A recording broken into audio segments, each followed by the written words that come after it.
मैं हूँ ज्योतिषाचार्य नीलम शर्मा। आइए आज हम बात करते हैं ग्रहों की श्रृंखला में शुक्र के बारे में।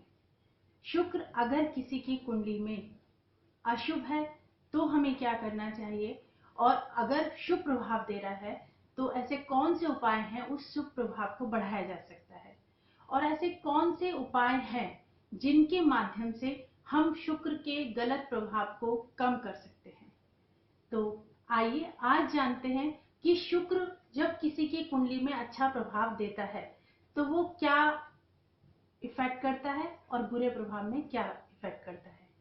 शुक्र एक सामाजिक तौर पे बहुत अच्छी तरीके से जीना सिखाता है। समाज के बारे में बहुत अच्छी नॉलेज शुक्र प्लैनेट जब चलता है तो व्यक्ति के अंदर आती है।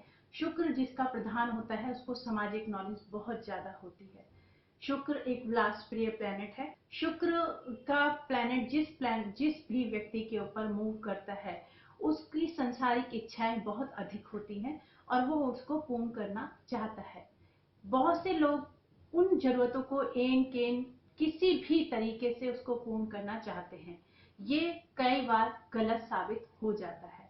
शुक्र जिनकी कुंडलियों में उच्च के होते हैं, स्वराशि में होते हैं या मूल त्रिकोण राशि में होते हैं, उनको संसारी सुख पैदाइशी ही मिलते हैं, और आगे अगर नहीं होते, किसी वजह से वो ऐसे परिवार में पैदा हो जाते हैं जहां पर ये सुविधा ना हो, तब भी वो उनको प्राप्त बड़े आसानी से हो जाते हैं।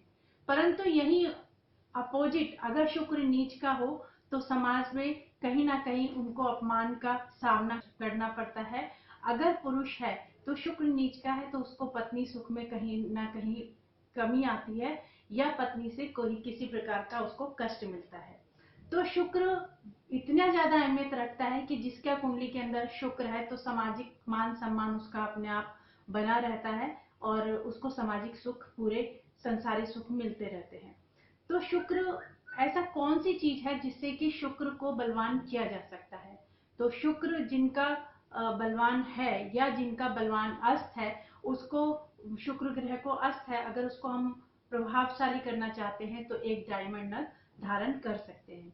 अगर किसी वजह से हम डायमंड नग धारण नहीं कर सकते तो एक अमेरिकन डायमंड भी यहाँ पर हम धारण कर सकते हैं। अगर सामर्थ्य है तो आप ओरिजिनल डायमंड धारण कीजिए।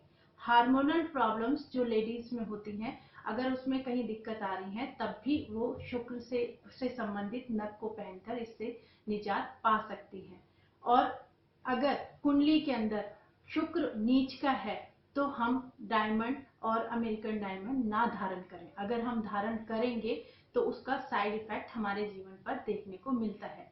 इसी तरीके से अगर किसी बच्चे की बचपन में यानी पढ़ते समय पे शुक्र की महादशा अंतरदशा आती है तो उसका झुकाव अपने से विपरीत सेक्स की तरफ हो जाता है, जिसके कारण अगर हम उस बच्चे को नग धारण करवा देते हैं, डायमंड पहनता है वो, और वो उसका मन जो है वो पढ़ाई में ना लगकर और सारी बातों के अंदर लगेगा और उस बच्चे का दोष हमें दिखेगा। इसलिए ज्यादातर पढ़ाई की अवस्था में हमें ये नग धारण नहीं करवाना चाहिए। फिल्म स्टार जितने भी होते हैं वो डायमंड अगर पहनते हैं तो उनको उस फील्ड के अंदर उनको बहुत ज्यादा सहयोग मिलता है। इसी प्रकार से अगर शुक्र जिनका बहुत अच्छा है और वो लोग अगर लक्ष्मी जी की पूजा करते हैं, और जितनी भी आपने देखा होगा पिक्चरें रिलीज होती हैं शुक्रवार के दिन ही रिलीज होती हैं, यानी शुक्र वाले दिन कुछ मूड ही इस तरीके का होता है कि आदमी थोड़ा सा एंजॉय करना चाहता है, मनोरंजन की सामग्रियों का उपयोग करना चाहता है। तो जितनी भी हमारे हिंदुस्तान में फिल्म रिलीज होती हैं ज्यादातर फ्राइडे को ही रिलीज होती हैं। शुक्रवार वाले दिन को अगर जिसका शुक्र कमजोर है तो शुक्रवार वाले दिन उसको फास्ट करना चाहिए, यानी उसका खराब प्रभाव दे रहा है। कमजोर है तो हम नग धारण करवा देते हैं कि वो अस्त ना रहे, अस्त है तो हम नग धारण करवा देते हैं। पर अगर नीच का है और गलत प्रभाव में पड़ा हुआ है तो हम, और कुंडली में उसको गलत प्रभाव दे रहा है तो हम उससे संबंधित उसको पूजा बताते हैं, व्रत बताते हैं। तो शुक्र से संबंधित पूजा करे वो, और शुक्र से संबंधित इत्र है, फैशन की चीजें हैं, स्त्री सौंदर्य प्रसाधन की चीजें हैं, वो दान करे तो उसके लिए बहुत ज्यादा सही रहेगा। और आगे हम एक नई जानकारी के साथ फिर आपसे संपर्क करते हैं। तब तक के लिए नमस्कार।